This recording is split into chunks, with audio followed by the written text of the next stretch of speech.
For my viewers in the United States, which is the #1 place of all of my viewers, the state of Texas, over 17.3 thousand people have watched my content in the last 28 days. You may be wondering why I'm showing you this or why I'm even talking about this to begin with. Now, a YouTuber that I know for a fact a large portion of my audience watches and is aware of is Louis Rossmann.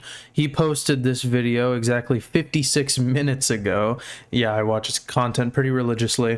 He posted a video titled "Austin Votes on $2 Million AI Park Surveillance in 48 Hours. Thursday, 10 a.m. City Hall, show up." You see, at 10 a.m. On Thursday at the Austin City of Texas, the City Hall, they are having a vote in the City Hall where you can speak and you can show up and show your support and show up against these AI park surveillance cameras. Now, this video is a call to action to get Louis Rossmann's viewers, who all live in Austin, Texas, to show up.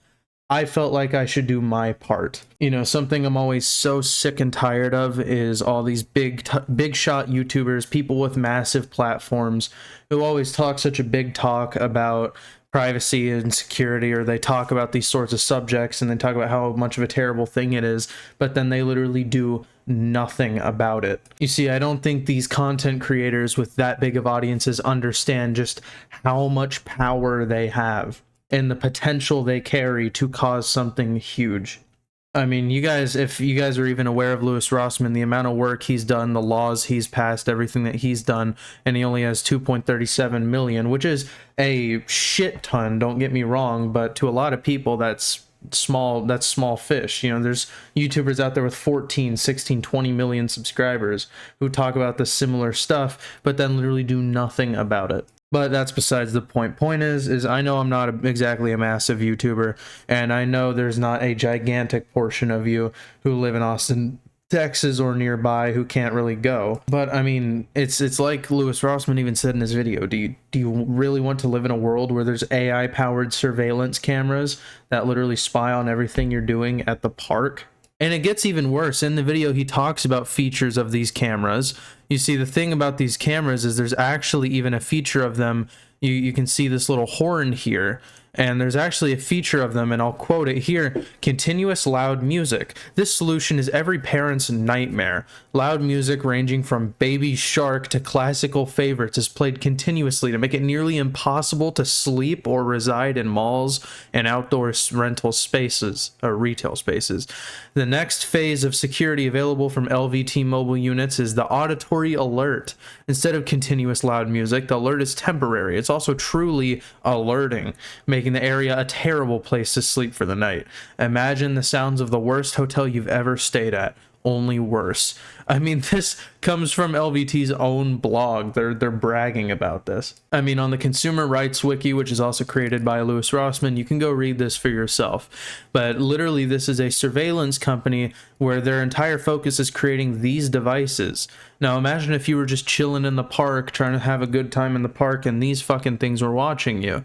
And you see, they're AI powered, and they actually are used for some terrible shit. So, I mean, that was the playing loud music incident, but then there's the more incidents. A Safeway store deployed an LVT unit that blasted classical music 24/7 for approximately 1 week at volumes so loud residents couldn't even open windows. And the Denver Home Depot, the LVT representative explicitly stated the harassment purpose. People will hear the same loop soundtrack over and over and tend to get a bit annoyed, so they vacate the area. You can see there's political surveillance potential here. The Monroe County, New York, deployed LVT units to monitor Gaza war protests. I mean, okay, now listen, let's not get political in the fucking comments here, whether you support that shit or not. If you're gonna go out to protest something, you don't want to get fucking, surveilled like that. And demonstrations at legislative meetings. Civil Liberties Attorney Scott, I don't know how to say your last name, noted units could peer inside private offices and impact protest activity, association activity, and being able to move about. Now, you see there's more discriminatory placement complaints. You see their own Access Task Force documented community concerns over discriminatory deployment, with one respondent noting a unit set up in a primary black neighborhood where there were no businesses anywhere on the block, believing placement was racially motivated. Now, again, whether you want to believe about that. You see, the thing is, if whether you want to even talk about whether that's like I'm not going to get into that pile of steaming shit. And the whole reason I'm even bringing up though is because with this kind of technology, there's potential. Okay, like let's even give an example with the Online Safety Act. I mean, they proposed it and it was supposed to just keep children safe from inappropriate content. And now the only way to listen to music on Spotify in the UK is to have photo ID. What the fuck, Spotify, really? And even sections of Wikipedia are blocked off and everything. I mean, like, that's not what the bill was intentionally designed for. And it's the same thing with even Louis Rossmann links. Even something like a license plate reader. There's these Flock license plate readers. Flock is a brand, but these are actually more so like a network of AI-powered surveillance cameras. They not only record your license plate, they record exact details. They can see scratches on your fucking car. They can see bumper stickers, the angle of bumper stickers. They can see all sorts of, they collect tons of data about your vehicle to give an exact fingerprint of your vehicle and be able to track it. And there's, I mean, hundreds of thousands of these cameras deployed across all over the place. And instead of a police officer having to manually track you like the old days, now they can just type in a prompt and then they can see your day-to-day activity, and they can do it in mass too. Let's say they were trying to track a bunch of protesters who went home after a protest or whatever. They could easily track all of them back to their home locations or whatever else. Now, I'm actually going to play a section of Louis Rossmann's video here because he makes a very good point about these cameras here, this technology here. Crime reduction claims. The Access Task Force reported a 73% reduction in weapons violations and a 54% decrease in burglary, breaking and entering, as well as a 40% decrease in shoplifting and a 31% decrease in disorderly conduct. The study was conducted in Alabama and Kentucky and analyzed by the Loss Prevention Research Council, an industry-funded organization whose members include major retailers who are direct customers and partners of LVT. The LPRC's funding structure creates direct conflicts of interest. The organization depends on membership fees from the very companies that benefit from positive security technology assessments. In this case, the study explicitly mentions retail partners participating in Access Task Force, meaning the evaluating organization is funded by companies with direct financial stakes in demonstrating the technology's effectiveness. Point being, it's not exactly easy to navigate this. So I would like to try and I mean, he makes a very good point here that these studies, even that they're talking about how effective these sorts of things are, is bullshit. I mean, it's really, they have an actual financial incentive for the stats to be better. The same people conducting these studies. We investigated ourselves and we found that there was no wrongdoing. It's shit like that. And I mean, mission creep even here. There's construction site theft protection. They started simple, and then they ended up with integration with fusion centers, protest and crowd management, and border surveillance, environmental monitoring, all sorts of crazy shit. Now, I mean, this sort of I don't feel like I even need to explain why this kind of stuff is just a bad idea. I mean, this camera system would create detailed movement patterns that reveal medical visits, religious attendance, political activities, personal associations. These 22-foot towers monitor areas equivalent to 8 football fields using thermal imaging that can track movements at 12,000 plus feet in complete darkness. Unlike traditional cameras that can be avoided, their expanding network makes avoidance very difficult. And you see, when it's AI powered and all this sorts of thing, it gets so much easier to track. And you see, the ultimate problem that I have personally with this technology here, the LVT technology here, as well as the Flock license plate readers, as they call them, is that it creates just such an easy way for there to be warrantless surveillance. You see, you need to have a warrant and you need to go through the proper legal channels to be able to get this sort of information normally and to be able to investigate and everything normally. But I mean, police officers and agencies and whatever can just log in with a username and password, type in a prompt, and see all this stuff without bypassing that entirely. This completely destroys the entire concept of checks and balances. This is just literally groundwork for a total police state.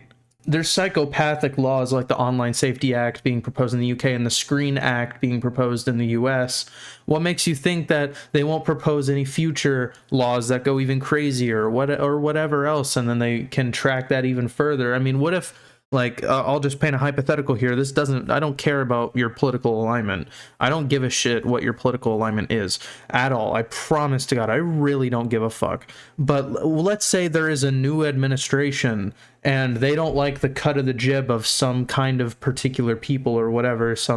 They don't like, whatever else. I mean, it doesn't really matter. They can use this sort of technology to track those people, have them arrested, whatever else. I mean, it's the possibilities are insane here. Now listen, at the end of the day, fundamentally, this kind of technology is bad. This is a bad idea. This is terrible. Should not be voted on. This should not be brought into actual reality here. This shouldn't actually be adopted. This is just leading us closer and closer to a terrifying reality. So for those of you who can show up Thursday, 10 a.m. City Hall, Austin, Texas. Even if you're, hell, let's say you're not even a fucking citizen of Austin, Texas. Maybe you're just nearby Austin or whatever else.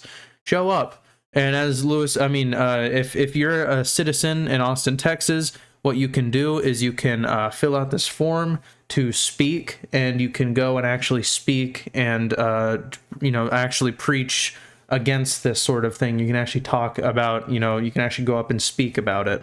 And even if you don't want to speak about it, just showing up there does tons. And as Louis Rossmann said, if you want to, you can even wear a little paperclip on your t-shirt to literally show your awareness, show your support. And for those of you who watch this long in the video here, I'm not going to make any promises because as I'm 17 years old, I don't have my own vehicle yet, so I can't guarantee it. And I don't live in Austin, but I actually am going to make efforts to appear there. Again, I can't guarantee it, but I'm going to make efforts to show up. So if you wanted even more incentive, if you ever wanted to meet me, see what I actually look like in person, there you go. Louis Rossmann himself is even going to be there. And if you don't live in Austin, Texas, you don't know what to do, you can't actually go even or whatever else because it is 10 a.m. on a Thursday, share Louis Rossmann's video. Share this video. Spread this as much as possible. If you know anybody in Texas, not even in Austin, Texas, especially in Austin, Texas, but even if they're just in the surrounding area, if you know anybody who can show up, send this to them. Send this video, send Louis Rossmann's video to them. Send my video to them. I'm happy that Louis Rossmann is actually trying to use his platform and his bigger channel to actually try to make a difference here. He's telling everyone just a call to action to show up, and I really wanted to just try my best to support this. This is a bit different from my usual videos, of course, but let's make it happen. I mean, this is absolutely critical. I'll be posting a proper, actual, regular video here soon, so just stay tuned for that for those of you who care about that. I know my channel's been very out of whack lately. I've been posting basically nonstop about the whole BetaNet project and everything, but please show up. I'm certainly going to try myself. That's about it.